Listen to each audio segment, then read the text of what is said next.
If you have the notes, you have our email address, you have our phone number. And a note about the total disclosure, the 2X system.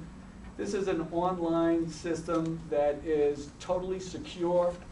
We're talking about 2048-bit encryption.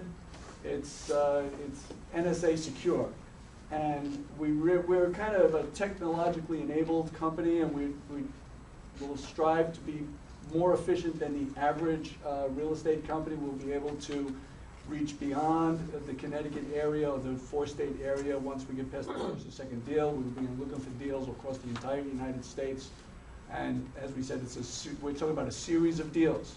So, potentially investors can dollar cost average through our deals, whether we're at the bottom or the bottom gets worse over the next year or two. We want to continue to do deals sequentially over the next 2 years while we're at that phase of the market. Now, in respect to an initial investment, and you buy a property, say property A, yes, sir, and you find that you have a better opportunity with property B, would the same investors remain, say, in this 1031 kind of arrangement for property B, or would you liquidate? What we would want to do is we're going to continually be trying to get additional investors, and some of our early investors may put in not all of their money that they may allocate towards commercial real estate, maybe some of it. See how that goes. But then perhaps they might want to put additional monies into the second deal, or the third deal, or the fourth deal. I'm not talking about liquidating it to get into the second. We're talking about additional investors, additional investments from earlier investors if they so decide. Oh, so then the initial package, if you will, remains, and new investors join. It is separate. It's a next deal. Totally separate it's a next deals. deal. Separate deals. The next car in the parking lot. Okay, next, right. But I was referring to in the same deal, say deal A, where you find a more suitable property for those deal A investors. Well, all of our deals will fit our criteria. Okay. Yeah, if the market gets worse, the second or third deal might be a little better.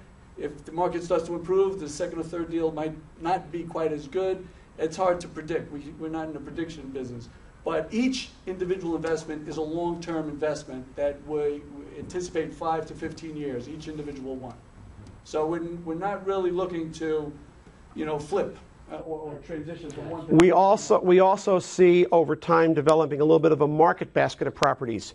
This first property, because of the current financial markets, it seemed to us that a very basic, straightforward, fiscally conservative product was appropriate. We're competing for IRA money, we're competing for 401k money, we're competing for bank CD money for our investors. So we wanted to pick something that was very risk averse, very financially prudent, very limited downside. We've had some interest from some of our investor people that they'd like to see perhaps a more aggressive product also. So we may go out and try and, project number 2 may well be a project that's a lower cap rate, pays little or no distribution, but has a much higher upside 5 to 10 years down the road as that market turns around, as that property turns around, and that property is well managed. We're not there yet, but that's probably a little bit more of our thinking. The other thing about the way we structured this right now is it's really designed for our current market phase that we're in and for the current market situation. Right now, commercial mortgages are almost not available and perhaps will be totally not available over the next 12 to 18 months. We're looking at a second mortgage crisis, right around the corner. I'm sure many of you know, but for the last 25 years, the only kind of commercial mortgage product that was available was basically 5-year balloons. Yeah, they'll reset after 5, maybe you get a 10 or 15 years, but basically it resets every 5 years.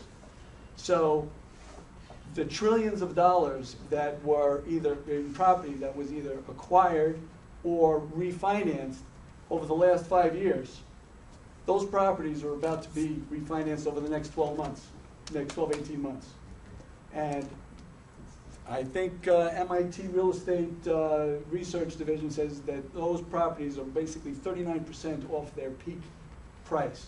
And a giant percentage of them are not going to be able to be refinanced at their current appraised value. In the current banking regulatory environment. Regulatory environment. And because of the current banking environment is why we structured this to be no debt. And be able to go out into the market and drive a hell of a deal, to be blunt. That will change. If 5 years from now, if the government and the banking industry fixes itself and mortgages are available and favorable, property A that we bought in the beginning with no debt, maybe we'll go refinance it, as he said in the presentation, and distribute that to our investors so you've got your money back. But you still own the piece of the property going forward, so you have, that's a yield enhancement tactic that we want to use. So when we get into the third phase of the market, where we're up at the top and the cap rates come down and then we can sell, it's all appreciation and it's all good. And it's also a great hedge against inflation if that happens as well. Now, paper losses will be distributed among the investors. Yes. Yes. So with that, if you have any questions or comments, you've got our contact information, our phone number. Did we just ask, did everybody learn something tonight? Great. Thank you very much. In closing, first I'd like to say that none of us are accountants or giving accounting advice. All right, what we've told you here, we've either practiced through ourselves by a 1031 exchange, that kind of thing, but you really should, before you invest in anything, you should talk to your own accountant, your own attorney, and verify everything, okay? How times change. Yesterday, I got in the car and I heard an ad about a super CD rate, a 12-month CD rate, that you couldn't pass up. And I was waiting for it. It was 2%. I just, you know, I was thinking, that's, you know, after an inflation, you're losing money on that, I think. So please keep in mind that if you have real estate you'd like to sell, if you'd like us to represent you in a purchase of commercial real estate, if you need property leased, if you have any vacancies, we would love to help you out. I think we're very competent and on-the-ball people. Again, I'd like to thank my entire team here. I'm flattered, frankly, by the talent that we have attracted. And last but not least, I want to take you back to where I brought you when I first opened up. All right? If you're buying at a cap rate of 10%, and the property throws off $100,000 a year, you're basically buying it for $1 million. If you're going to sell it at a 6 cap, you're going to sell it for $1,600,066. All right? There's a huge upside in this cycle that we're in, and we are here.